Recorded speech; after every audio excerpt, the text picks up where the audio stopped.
మీరు పంచదారే కదా, ఒక్క స్వీటే కదా అని చాలా తేలికగా తీసుకుంటున్నారు. కానీ అది క్యాన్సర్ కన్నా భయంకరమైందని మీకు తెలుసా?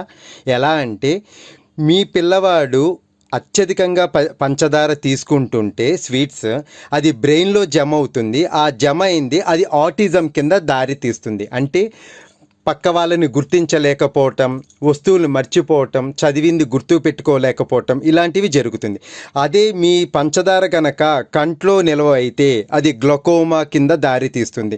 ఫ్యూచర్లో ఏమీ కనపడదు. అదే మీ పంటిలో కనుక నిల్వ అయితే అది క్యావిటీస్కి దారి తీస్తుంది. అదే మీ షుగర్ కనుక చర్మంలో కనుక నిల్వ అయితే తక్కువ వయసు ఉన్న అంటే 10-20 ఏళ్ళు ఉన్నవారు కూడా 40, 50, 60 ఏళ్ళలాగా కనిపిస్తారు. అదే షుగర్ కనుక మీ రక్తంలో నిల్వ అయితే అది డయాబెటీస్కి దారితీస్తుంది. ఇక అన్నిటికన్నా చివరిది ప్రమాదకరమైనది మీ షుగర్ కనుక, మీ పంచదార కనుక మీ శరీరంలో నిల్వ అయితే అది క్యాన్సర్కి దారితీస్తుంది.